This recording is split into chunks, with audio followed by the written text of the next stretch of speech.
You didn't land here by chance. Something call it timing, resonance.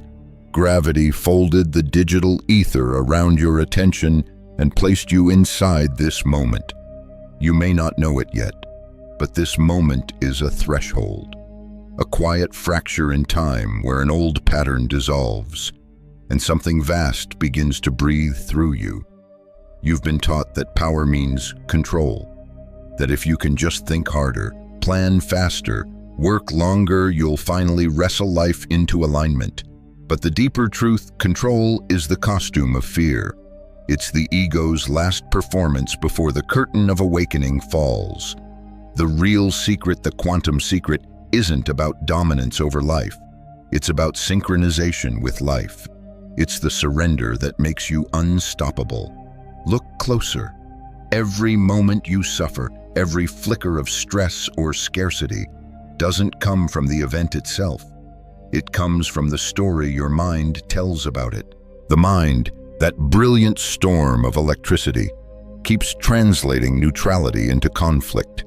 It projects shoulds and shouldn'ts onto a perfectly balanced universe, like a child trying to repaint the ocean. But imagine this. What if the ocean doesn't need repainting? What if your suffering has never come from the waves, but from your refusal to float? When you release the argument with the present, just for a breath, life stops resisting you. In that instant, your nervous system recalibrates. The current you've been swimming against begins to carry you instead. You've spent years trying to manifest, fix, or transcend your reality. Tonight, something simpler is awakening. The realization that you've never been broken, only misaligned with now. The past and the future collapse here into this living pulse of awareness, where power has always waited, patient, unhurried, infinite. So take this as the invitation it is, to stop pushing and start perceiving, to stop running from the storm and step into its still center, because once you do, the quantum secret reveals itself, and you remember that nothing outside you ever needed to change. Only your relationship with the moment did. The mind doesn't rest after that realization. It panics. It wants to reclaim its throne. You can almost hear it whisper, "Surely it can't be that simple." And in that whisper, resistance begins again, a slow tightening of thought around the open space you just touched.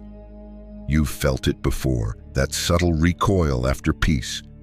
One moment, clarity. The next, the itch to analyze, to improve, to fix. The human brain, wired for prediction and survival, misinterprets stillness as danger, its favorite illusion that constant mental activity equals safety.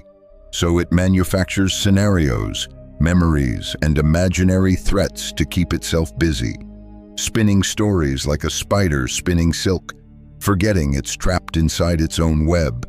And yet, beneath that noise, you may sense a quiet intelligence waiting, the observer behind the storm, the you that is aware of thought but not defined by it. This is the first crack in the illusion, realizing that your thoughts aren't you. They are weather patterns moving through the atmosphere of your consciousness. But the sky itself, you remains untouched. Notice how the pattern repeats. The mind wakes, scans for threats, interprets every neutral event through the lens of memory, and then projects a future based on fear. It believes that if it can name and solve every variable, it can prevent pain. But this is the grand error, because the act of predicting pain is what sustains it. The more you imagine danger, the more your body rehearses it. Breath shallows, muscles tighten, cortisol floods the bloodstream until imagined stress becomes cellular reality. In neuroscience, this is called anticipatory stress. In spiritual language, it's simply suffering before suffering. The mind builds prisons out of what-ifs, and each thought, repeated often enough, becomes a groove in the neural landscape, a canyon carved by fear. You live not in the world as it is, but in the echo chamber of your conditioned interpretations. But here's where the illusion cracks again, because when you observe that process, when you see thought rather than think it, something miraculous occurs. The mechanism loses power. Awareness enters the machine and changes its architecture. The act of noticing becomes the liberation itself. You can't fight the mind into silence, but you can watch it until it grows still on its own. Imagine your awareness as light and each thought as dust swirling within it. You don't need to chase the dust. You only need to widen the beam. Suddenly, the storm loses meaning. The need to control dissolves. You stop being the actor trapped in thought and become the audience witnessing the play. Then something begins to shift. The moments that used to trigger reaction now invite inquiry. You start asking, what am I believing right now that's creating this feeling? The question pierces through habit, and the mind, startled by your presence, pauses. In that pause, suffering evaporates not because the outer world changed, but because you stopped mistaking your thoughts for truth. From there, a deeper current emerges. The realization that every human conflict, every argument, every war begins first as a misinterpreted thought, a private resistance projected outward, a misunderstanding between awareness and its own reflection. Once you see this, blame collapses. The war was never out there, it was in the lens through which you looked. And now you begin to feel compassion not as an effort, but as a natural byproduct of perception. You see that everyone, including you, has been hypnotized by their thoughts, believing the movie to be real. When that recognition lands, the heart opens like dawn through fog. The trap of the mind isn't evil, it's ancient. It was built to protect you, but protection, when unexamined, becomes a cage. The moment you see the bars, they begin to bend. The mind's storm softens into mist, and through that clearing, the infinite sky of awareness stretches beyond measure, silent, vast, and waiting for your return. And suddenly, what was hidden becomes visible. The mind is not the enemy, it's the instrument, but only when it serves the music of presence instead of the noise of fear. And as that sky widens, something else becomes visible, the shape of your resistance. It hides in plain sight, woven into daily moments that seem harmless. The sigh in traffic, the irritation at delay, the subtle tension that hums beneath a deadline or a conversation. Each is a micro-denial of what is, a quiet rebellion against the present. Think of it this way: reality is a river in perfect motion, flowing nowhere yet moving through everything. Denial is the dam we build across it, believing we can redirect its current by sheer force of will. And like any dam, it creates pressure. That pressure is what we call suffering. But here's where the illusion becomes almost poetic. The dam is made of thoughts. This shouldn't be happening. It was supposed to go differently. Why did they say that? Every time you argue with the present, you reinforce another layer of concrete in your mind. Eventually, the pressure grows unbearable, and you mistake the collapse of your expectations for the collapse of life itself. Notice the physics of it. Resistance always generates heat. The more you oppose reality, the more friction you create. And that friction burns. It burns through your patience, through your relationships, through your body. The nervous system learns to brace against the moment rather than flow with it. And over time, tension becomes identity. You begin to confuse vigilance with vitality. But what if vitality is not found in control, but in coherence? Imagine your awareness as water returning to its natural course after centuries of being dammed. At first, the flow feels unfamiliar, even frightening. You've spent a lifetime believing that your worth is measured by your ability to oppose what is.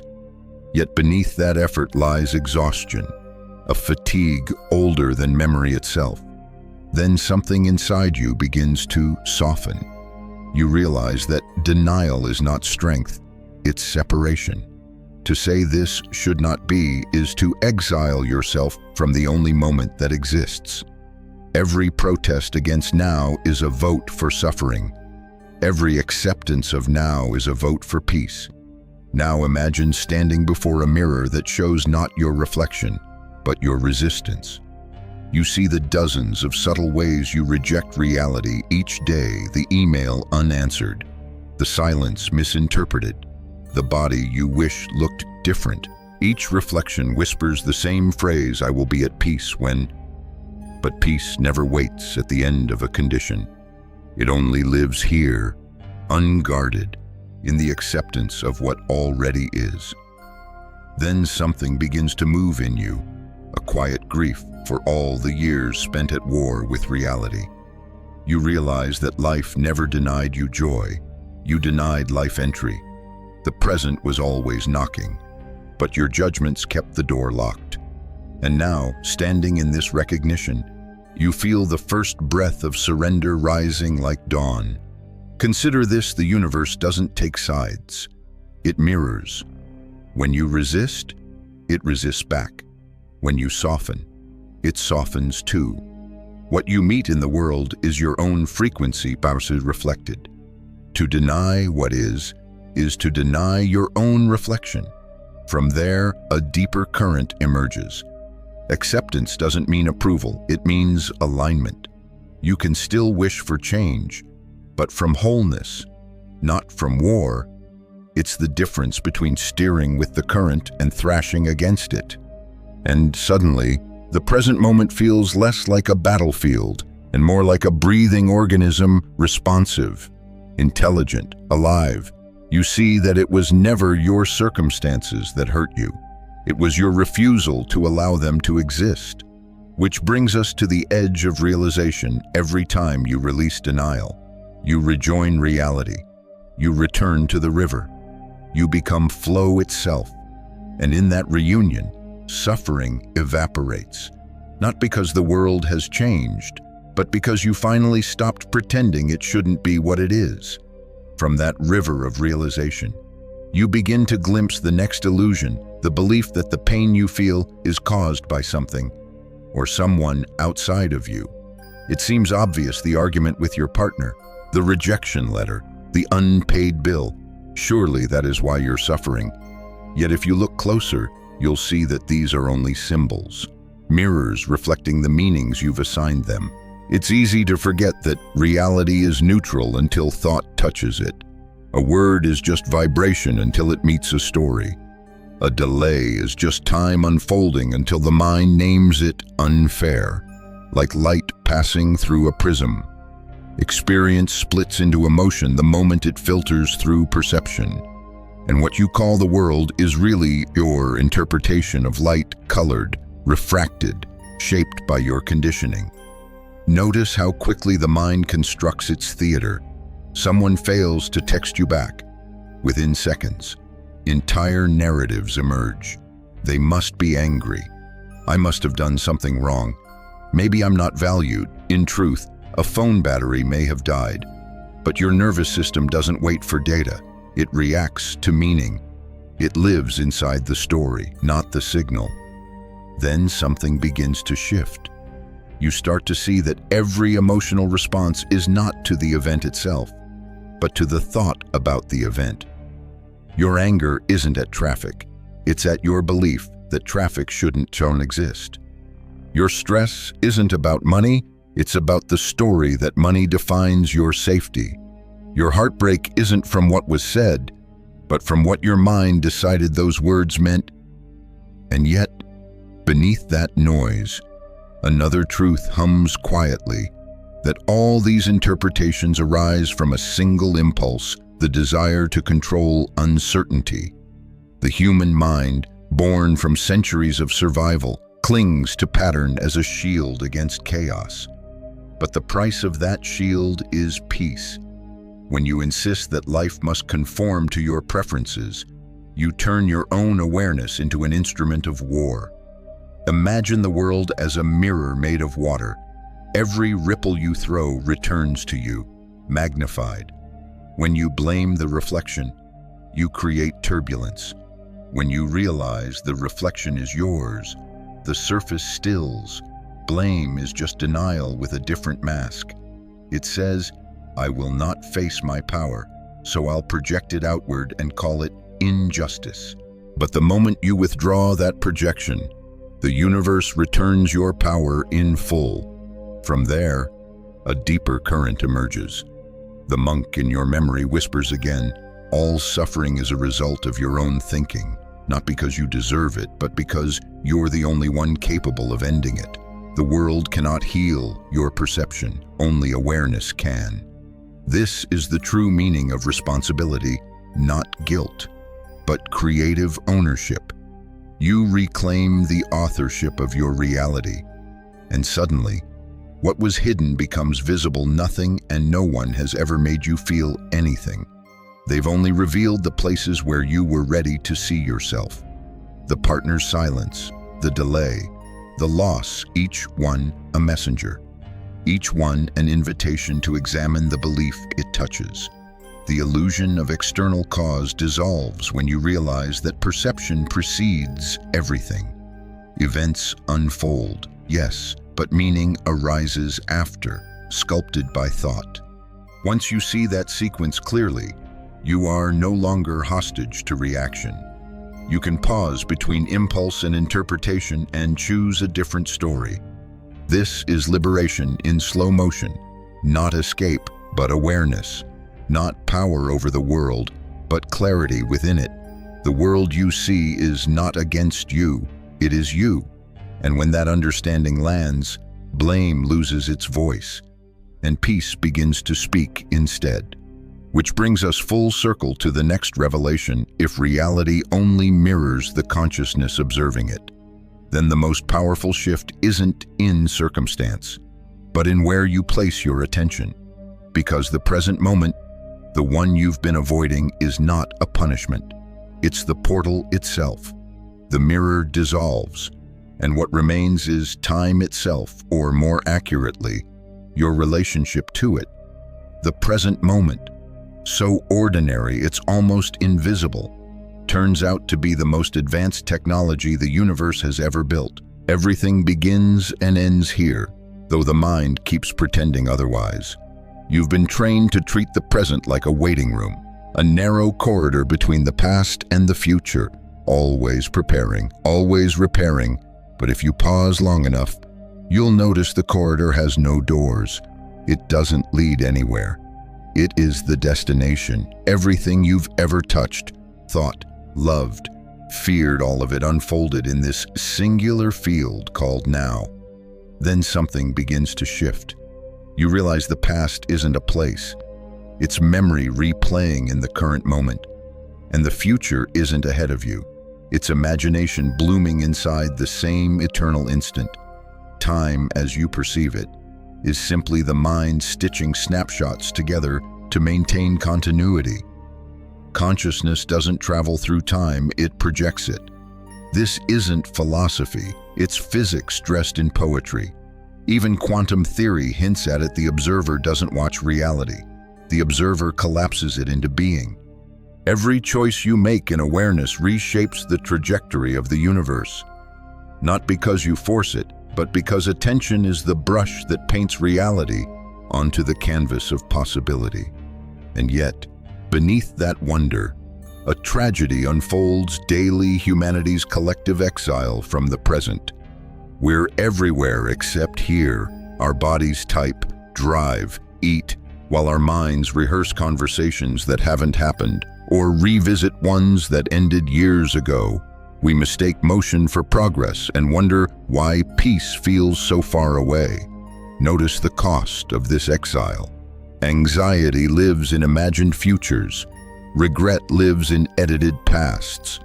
The only place peace can exist is the one realm the mind can't control: the now. The moment you surrender to it fully, nakedly, without condition, time collapses like a hologram folding back into light. From there, a deeper current emerges. Presence isn't passive, it's the most active state there is. When you're fully here, you're not escaping life, you're integrating it. Every sensation sharpens, Every breath becomes symphonic.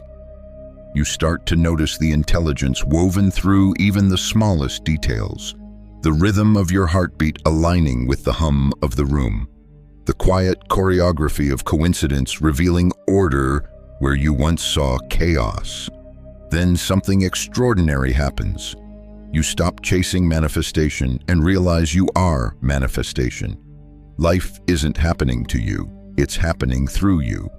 The separation between observer and observed dissolves, and you feel it, the pulse of creation, immediate and alive, responding not to effort, but to alignment. And suddenly, what was hidden becomes visible. The present moment isn't just a slice of time, it's the entire pie, infinitely renewing itself. When you step into it consciously, you step into your creative authority. Everything beyond it, the past and the future, are only echoes of how deeply you inhabit this instant. Consider this: the doorway you've been looking for doesn't open forward, it opens inward. And the key is attention unfragmented, unhurried, undivided. When you hold your awareness here, even for a breath, the universe reorganizes itself around your stillness. That's not mysticism, it's coherence. The field matches your frequency because you've stopped trying to outthink it. Which brings us to the next revelation: if resistance keeps you chained to repetition, then what you fight becomes what you live. The question isn't how do I get there anymore? It's what am I still resisting here? Because what you resist now, you will meet again. The question lingers: what am I still resisting here? And in that echo, you feel the subtle gravity of habit pulling you back toward the familiar. The mind resists not because it loves pain, but because pain is predictable. Certainty, even when it hurts, feels safer than surrender. Think of resistance as a feedback loop, a self-reinforcing signal the universe keeps amplifying until you finally hear it. Every time you push against what is, reality mirrors your push with precision. It's not punishment, it's physics. The energy you invest in rejection must return to you as experience. And so the pattern persists. Money issues repeat, relationships echo, emotions recycle until awareness breaks the circuit.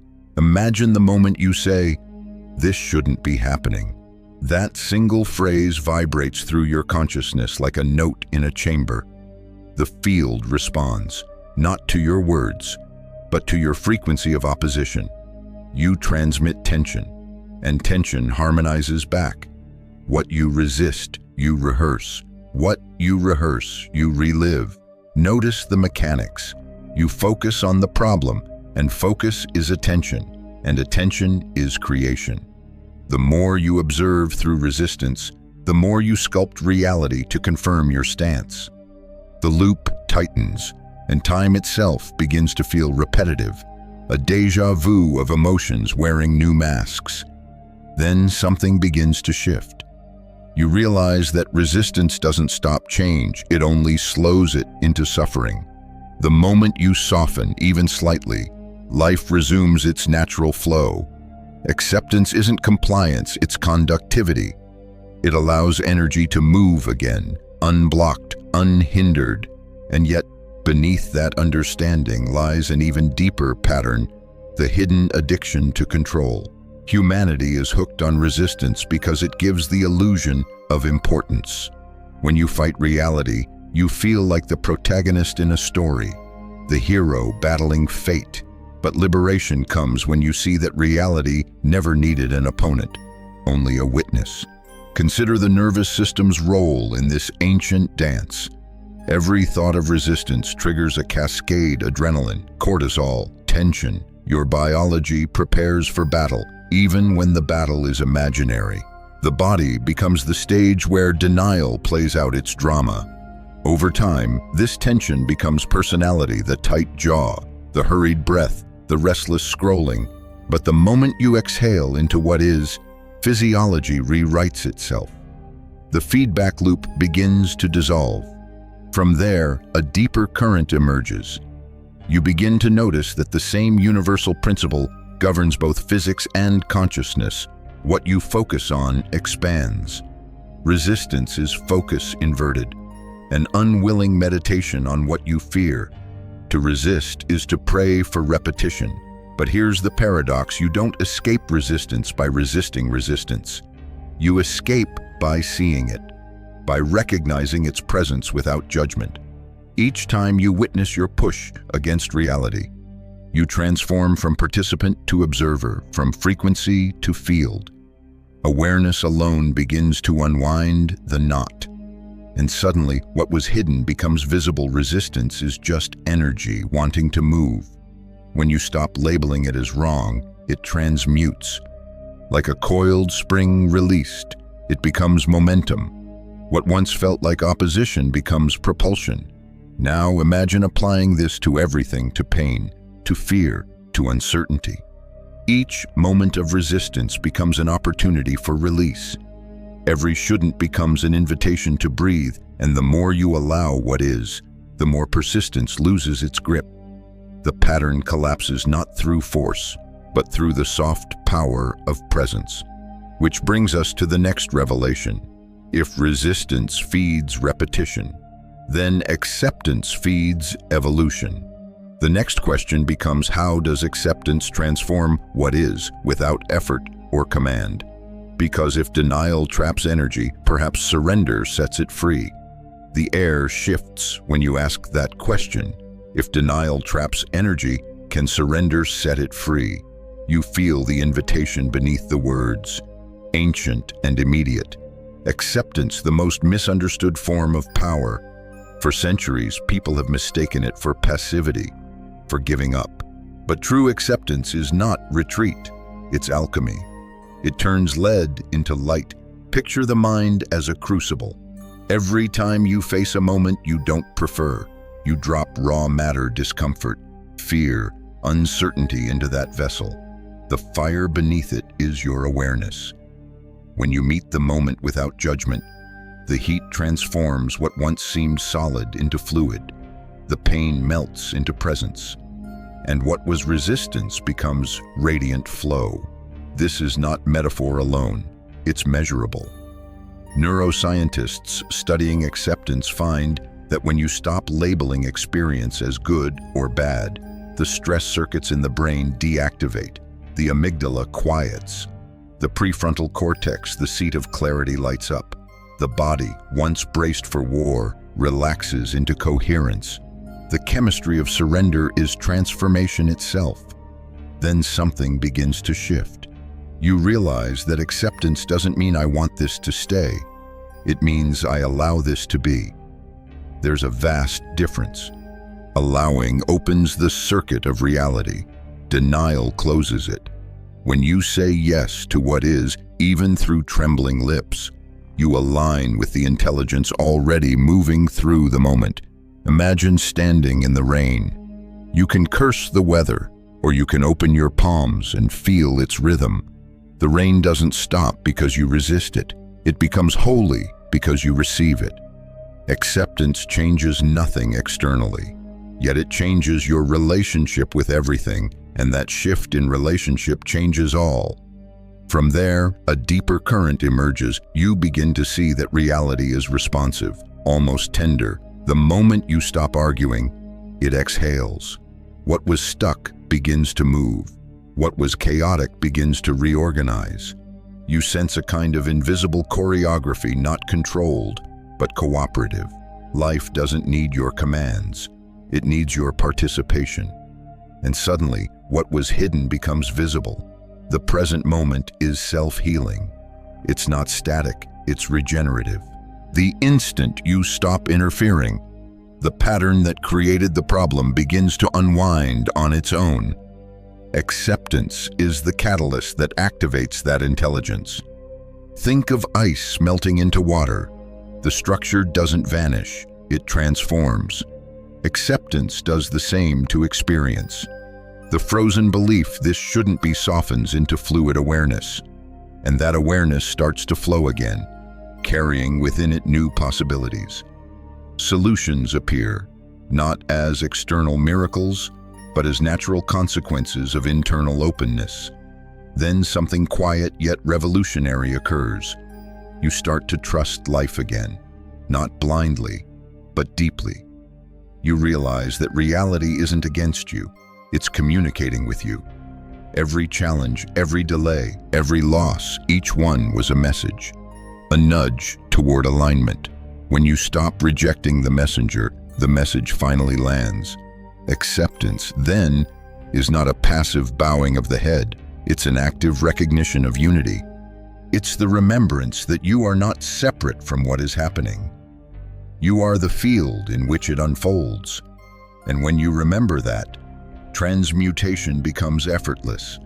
Pain becomes information. Resistance becomes rhythm. Life begins to move through you like light through glass, unblocked, unhindered, brilliant. Which brings us to the next revelation: if acceptance transforms what is into motion, then presence itself must be the creative force shaping reality. The question evolves when you no longer resist or control. What happens when you simply become awareness itself? You can feel the question humming in your bones now. What happens when I simply become awareness itself? The air seems to thicken with it, as if reality itself is leaning closer. Listening, presence, long mistaken for stillness, begins to reveal its true nature: movement without friction, creation without effort. When you are present, utterly here, you stop being a participant in reality and become its pulse. You're no longer reacting to life. Life is responding to you. That's not mysticism, it's resonance. The observer and the observed are one vibration viewed from two angles. Imagine holding a tuning fork beside another. Strike one, and the other hums in sympathy. Presence works the same way. When you inhabit your awareness fully, everything around you begins to harmonize with that coherence. People calm, circumstances align. The field organizes itself around your steadiness, not because you commanded it, but because coherence always attracts coherence. Then something begins to shift. You realize that every inspired idea, every sudden solution, every coincidence that feels too perfect to be random, all of it emerges from this same field of awareness. Presence is not the absence of thought. It's the space from which clear thought arises. It's not empty. It's generative. Think of sunlight streaming through a lens. The beam doesn't strain to illuminate, it simply shines. And illumination happens. In the same way, awareness doesn't try to fix the world. It reveals it, and revelation is creation in motion. From there, a deeper current emerges. The more you anchor in presence, the more synchronicities begin to cluster: the right call at the right time, the article you accidentally find, the person who says the sentence you needed to hear. It's as if reality starts to conspire in your favor, not because it suddenly loves you, but because you finally stopped resisting its love. And suddenly, what was hidden becomes visible. The universe is a feedback loop of consciousness. Every emotion, every thought, every act of attention sends a ripple through the field. Presence doesn't eliminate cause and effect, it refines it. When you live from awareness, you stop reacting from old stories and start responding from the present's infinite intelligence. This is the quiet revolution, realizing that your greatest creative act isn't doing, but being. When you're truly here, every gesture carries precision. Every word holds power. You become a tuning instrument for the universe itself, transmitting harmony without effort. Then something astonishing happens. You notice that the space between things, the pause before speech, the silence between breaths, feels alive. It isn't empty. It's potential in raw form. The ancient mystics called it the still point, the place where creation renews itself endlessly. Science calls it zero-point energy, the field of infinite possibility. Different languages for the same truth. All power emerges from stillness observed. Presence, then, is not a passive state, but the engine of evolution. It's the consciousness that allows the universe to know itself through you. And as you rest in that knowing, The need for control, validation, and outcome begins to dissolve like mist under sunlight. From here, reality no longer feels like something to shape, it feels like something to listen to. You realize that awareness doesn't chase miracles, it is the miracle. Which brings us to the next revelation: if presence creates through alignment, then practice becomes the path of remembering. Because it's one thing to glimpse awareness in silence, it's another to live it when the noise returns. How do you carry this state into every ordinary moment? The traffic, the argument, the uncertainty. The answer is simpler than the mind will ever believe. The mind wants complexity. It wants rituals, systems, hierarchies of enlightenment. It will turn even awakening into a curriculum. But consciousness doesn't require a syllabus, only sincerity. The practice is disarmingly simple. Notice when you argue with reality, and stop. It sounds too small to matter, too soft to transform. Yet this is the hinge upon which the entire door turns. Radical allowing: the moment you whisper to yourself, "I don't like this, but it is what it is, and I accept that it can be no other way right now." That sentence, humble as it seems, ends the war inside your nervous system. It interrupts millennia of inherited struggle. Imagine this practice like tuning your inner instrument. Every time resistance arises, you listen for dissonance and adjust gently toward harmony. At first, it feels mechanical, like repeating scales. But with repetition, it becomes music, not performance, but resonance. The body begins to memorize ease. Then something begins to shift. You notice that the same situation that once consumed your energy now dissolves with a breath. The argument you used to replay for hours becomes a brief tremor that fades before it becomes storm. You no longer identify as the thinker or the feeler, but as the witness of both. This is not detachment, it's intimacy without possession. Allowing isn't withdrawal, it's deeper participation. It's saying yes to the moment as teacher, even when its lessons arrive dressed as discomfort. The paradox is that when you allow everything to be, you open the possibility for everything to change. From there, a deeper current emerges. Every yes you give, reality amplifies your coherence. The heart, the brain, the field all begin to synchronize. You're no longer broadcasting a fractured signal of denial and desire. You're transmitting unity, and the universe, ever responsive, starts reflecting that back as synchronicity, flow, and peace. And suddenly, what was hidden becomes visible. Suffering was never punishment. It was feedback, the universe showing you where you were out of tune. Radical allowing tunes you back to source. Each moment of surrender strengthens the muscle of awareness until peace becomes your default frequency. Then something beautiful occurs. You stop being surprised by miracles because they no longer feel miraculous, they feel natural. The parking spot appears. The apology arrives. The idea downloads in silence.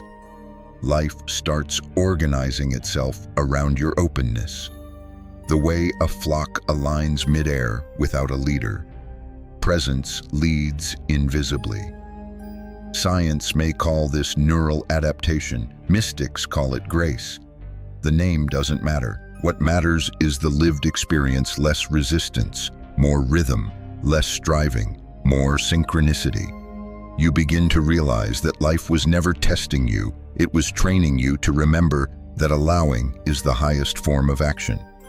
Now imagine applying this practice for a single day. 24 hours of saying, "This is what is." Watch what happens. The body loosens. The mind slows. The world, once sharp and loud, begins to soften around the edges. It's as though reality has been waiting for your permission to flow again. This is the practice that turns awareness into embodiment. Simple, immediate, revolutionary. The ancient alchemists called it the great work, not in laboratories, but within consciousness itself. To be with what is, fully, without demand or denial. To meet each breath as if it were the first and last. Which brings us to the final revelation. Once you master allowing, you no longer chase awakening. You live it. And from that living awareness, suffering becomes optional. So what does life feel like when the war finally ends? When the war ends, it doesn't announce itself. There's no trumpet, no beam of light, just silence, vast, unhurried, honest. It arrives in the smallest moment, sipping coffee without rehearsing the day, watching the sunlight on a wall and realizing you're not somewhere else in your head. This is what it feels like when the fight dissolves. Life, unresisted. At first, it feels almost alien. You've lived so long braced for impact that calm feels suspicious. The nervous system, accustomed to conflict, waits for the next crisis. But when none arrives, a new kind of intelligence awakens, the intelligence of ease. You realize you can function without tension. You can achieve without strain. You can exist without defense. Then something begins to shift. The edges of identity soften. You stop introducing yourself by your wounds or your victories. The inner commentary grows quieter, like a radio slowly turning down. You discover space where thought once roared. And in that space, clarity, life keeps happening, but your relationship to it has changed completely. Notice the difference. Before, reality was something to survive. Now it's something to explore. You don't deny pain when it visits. You meet it the way the ocean meets the tide, fully, without retreat. Emotion becomes movement, not meaning. Suffering becomes signal, not sentence. From there, a deeper current emerges. Gratitude, once a forced exercise, becomes spontaneous. You find yourself thankful for everything: the heartbreak that taught you presence, the delay that revealed patience, the silence that showed you peace. You begin to see the perfection inside imperfection, the symmetry of it all. Even chaos starts to feel intelligent. And suddenly, what was hidden becomes visible. Freedom isn't the absence of difficulty, it's the absence of resistance. The conditions of life remain, but your participation changes their texture. You walk through the same world, but lighter. You speak the same words, but slower, softer. Time stretches around your awareness. Every breath becomes its own universe. Then something even more miraculous unfolds. You start noticing others still caught in the storm. And instead of frustration, compassion rises. You recognize the look in their eyes because it used to be yours. You don't rush to fix them. You radiate steadiness, and somehow they begin to calm. Your presence becomes medicine. Without effort, you start transmitting peace. Living beyond suffering isn't a destination. It's an orientation, a way of relating to existence. You still feel, still care, still create, but you no longer get lost in the noise. You've discovered the secret symmetry of surrender. The less you grasp, the more life offers. The less you demand, the more you receive. The paradox becomes your practice, and your presence becomes the proof. Now the loops of old thoughts still appear, like ghosts visiting familiar rooms. But you meet them with a nod, not a sword. You say, "Ah, I know you," and they dissolve, grateful to be seen. There's no battle left to win because you realize, boy, there never was one. There was only consciousness learning to see itself clearly. And this is the truth beneath all truth. You were never trying to fix the world. You were trying to remember that you are the world, the observer and the observed, inseparable, infinite, whole. When that recognition lands fully, suffering doesn't disappear, it becomes transparent. Light passes through it unhindered. Which brings us finally to the quiet after the storm, not an ending, but a beginning. Because living beyond suffering isn't escape, it's return. Return to presence, return to flow, return to the awareness that has always been watching, waiting, patient and untouched, whispering the simplest truth: you were free the entire time. The echo of that final truth still hums: you were free the entire time. And as its resonance fades, you find yourself in stillness, neither striving nor retreating, only aware. It's almost weightless here, this space between breath and meaning, where existence feels less like something to manage and more like something to marvel at. You might notice how everything that once felt urgent, the deadlines, the doubts, the noise, seems to have softened around the edges. The same world remains, yet it's gentler, as though consciousness itself has exhaled. Nothing needed to change for peace to arrive. Peace was simply waiting for your permission to exist. This is the quiet revolution within, not a grand awakening, but a steady remembering. The power you sought was never at the summit of effort. It was hidden inside surrender. And every time you accept what is, you become the very frequency that transforms it. Now you live differently. You listen more than you speak. You pause before reacting.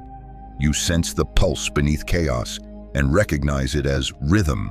Reality, once a battlefield, feels like choreography.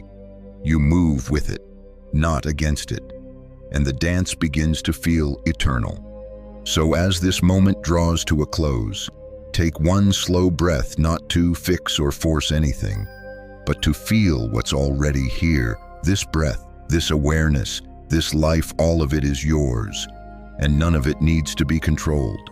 Let the river carry you. Let the silence speak through you. Let the universe know, through your stillness, that you've finally heard it.